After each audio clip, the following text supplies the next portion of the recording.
Assalamualaikum warahmatullahi wabarakatuh. Jumpa lagi dengan Kartini Channel dalam masakan sederhana, teman-teman. Hari ini saya akan membuat kue basah yang biasa orang sebut ini adalah kue talam, dan untuk kali ini saya ingin membuat kue talam ketan gula merah ya teman-teman, karena kue talam itu selain berbahan dasar ketan juga bisa dibikin dengan berbahan dasar singkong maupun ubi ya teman-teman. Nah, untuk pelapisnya selain menggunakan gula merah juga bisa menggunakan selai serikaya atau yang lainnya ya teman-teman. Nah, ini cocok sekali untuk ide jualan, juga bisa untuk isian snack box maupun untuk dikonsumsi sendiri bersama keluarga sebagai teman ngopi maupun ngeteh baik pagi sore ya teman-teman. Juga bisa buat oleh-oleh atau buah tangan ketika kita berkunjung ke rumah saudara, orang tua ataupun teman-teman ya. Bagaimana cara saya bikinnya? Yuk langsung simak videonya sampai selesai. Di sini saya sudah siapkan 500 gram beras ketan dan saya akan cuci bersih, kemudian saya akan rendam selama kurang lebih 3 jam ya teman-teman. Nah, ini sudah saya tiriskan dan sudah saya siapkan 400 ml santan, 1 sendok teh garam, 2 simpul daun pandan. Dan ini saya akan masukkan garamnya, kemudian daun pandannya saya akan aduk-aduk supaya tercampur garamnya dan larut. Kemudian di sini saya sudah siapkan panci atau baskom atau mangkok. Saya tuang beras ketannya dan saya akan siram dengan santan yang tadi sudah dibubui dengan garam dan daun pandan ini. Saya aduk-aduk sebentar supaya beras ketannya terendam dengan garam dan tercampur rata dengan santan ya teman-teman. Kok dengan garam dengan santan. Nah, di sini saya sudah siapkan pengukus atau panci pengukus. Langsung saya akan masukkan berasnya ke panci pengukus. Saya akan kukus selama 30 menit. Cuma nanti ada 2 tahap ya teman-teman. Setiap 15 menit saya akan melakukan pengecekan. Nah, ini sudah saya siapkan juga loyang. Ini ukuran 18 x 18 ya teman-teman. Saya olesin menggunakan minyak. Kemudian saya letakkan daun di atasnya dan saya kembali akan olesin lagi menggunakan minyak. Ini nanti sebagai loyangnya ya teman-teman. Di sini untuk pelapisnya saya siapkan 200 gram gula merah, 30 gram tepung tapioka, 100 gram tepung beras, setengah sendok teh vanili, setengah sendok teh garam, 2 butir telur, 1 simpul daun pandan isi 2 lembar ya teman-teman. Kemudian di sini saya siapkan panci dan saya tuangkan santan ini sebanyak 400 ml juga ya teman-teman. Kemudian saya tuangkan gulanya, daun pandannya. Kemudian di sini saya tambahkan gula pasir ini sebanyak 3 sendok. Cuman mohon maaf, cuman 1 sendok doang yang keambil video ya teman-teman. Sisanya tadi tidak ke rekam. Vanili dan garam juga sudah saya masukkan dan ini sudah dalam keadaan dimasak ya teman-teman. Nah, ini sudah mendidih, kemudian saya akan saring untuk memisahkan manakala ada kotorannya ya teman-teman. Itu kotorannya itu kembang kelapa ya teman-teman. Nah, ini setelah 15 menit pertama ini saya akan aduk-aduk beras ketannya supaya tercampur rata benar-benar dengan santan dan garam yang sudah dimasukkan tadi ya. Nah, ini mohon maaf saya menggunakan satu tangan, yang satu tangan lagi untuk memegang handphone.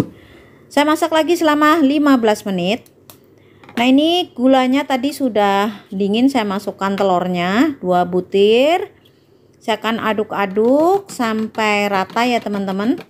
Jadi tadi sudah agak dingin, sudah hangat-hangat kuku ya, baru masukkan telur. Kemudian saya akan masukkan tepung berasnya. Dan kembali saya akan aduk-aduk tepung berasnya supaya tercampur dengan bahan yang tadi direbus, yaitu larutan gula dan santan serta telur. Kemudian saya masukkan juga tepung tapiokanya.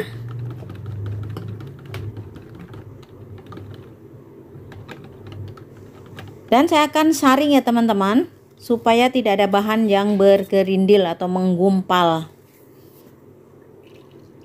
Nah, ini setelah 30 menit saya akan buka tutupnya dan saya akan cek kembali apakah ketannya sudah matang atau belum. Nah, ini sudah matang ya teman-teman dan sudah mekar. Saya akan angkat dan saya akan tuangkan ke loyang yang tadi sudah ditatakin dengan daun dan sudah diolasin minyak. Saya akan tuang semuanya ya teman-teman. Saya akan tuang semuanya.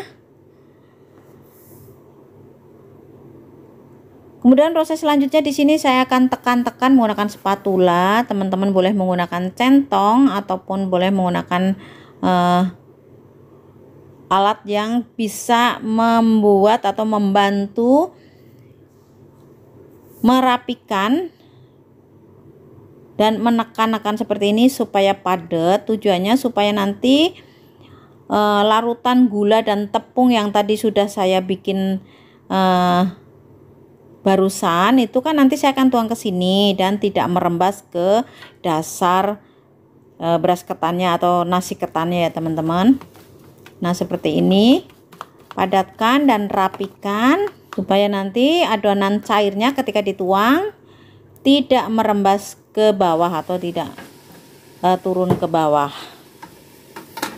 Kemudian saya akan kukus kembali. Nah, ini sudah rapi ya teman-teman.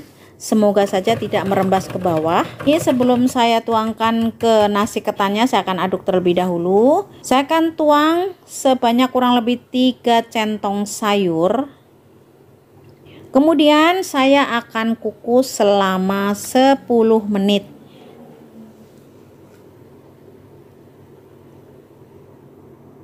Nah, setelah 10 menit, ini dia seperti ini, sudah set. Saya akan tambahkan lagi untuk yang tahap keduanya, sama sebanyak 3 centong sayur juga ya teman-teman. Dan kembali akan saya kukus selama 10 menit. Dan setelah 10 menit saya akan tuang untuk lapisan yang terakhir. Yang sebelumnya saya akan aduk-aduk seperti ini terlebih dahulu ya teman-teman. Kemudian saya akan buka tutup pancinya. Nah, ini dia teman-teman. Dan karena ini adalah lapisan yang terakhir, maka saya akan tuang semuanya ya teman-teman. Ini adalah yang ketiga kalinya. Dan untuk lapisan yang terakhir saya akan kukus selama 30 menit. Setelah 30 menit saya akan buka tutupnya seperti ini dan saya akan angkat. Kemudian saya akan dinginkan selama 2 jam. Setelah 2 jam ini saya akan sisir pinggirnya menggunakan spatula supaya nanti kue talam ini mudah dituang ke piring ataupun ke nampan ya teman-teman. Piring terlebih dahulu ya teman-teman, nanti saya akan tuang kembali supaya lapisan gula merahnya posisinya ada di atas. Dan saya akan buang daunnya. Nah, ini kesalahan saya yang kedua ya teman-teman. Tadi kurang air. Ini adalah kesalahan kedua, yaitu cara meletakkan daunnya tadi yang hijau di atas. Seharusnya yang hijau di bagian bawah supaya beras atau nasi ketannya tidak kelunturan warna daun, sehingga nasi ketannya tetap putih, tapi yang tadi nasi ketannya berwarna coklat atau hijau ya teman-teman. Jadi kalau teman-teman nanti akan mencoba bikin di rumah, jangan lupa cara meletakkan daunnya itu yang hijau di bagian bawah, yang putih di bagian atas ya teman-teman. Mohon maaf karena saya lalai. Dan ini saya akan iris, dan untuk ukuran besar kecilnya disesuaikan dengan selera teman-teman ya. Di sini akan saya iris menjadi 16 bagian. Dengan demikian selesailah sudah cara pembuatan talam ketan gula merah. Terima kasih buat teman-teman yang sudah menyaksikan video saya sampai selesai. Sampai jumpa di video-video terbaru berikutnya dari saya. Semoga bermanfaat. Selamat mencoba di rumah sebagai menu tambahan keluarga tercinta ataupun sebagai ide jualan teman-teman ya. Dan juga bisa buat oleh-oleh ataupun isian snack box. Nah, ini saya potong seperti ini. Ini pisaunya saya juga alasi dengan plastik supaya tidak lengket, karena ketan itu lengket banget ya teman-teman. Nah, ini sudah saya iris menjadi 16 bagian dan saya akan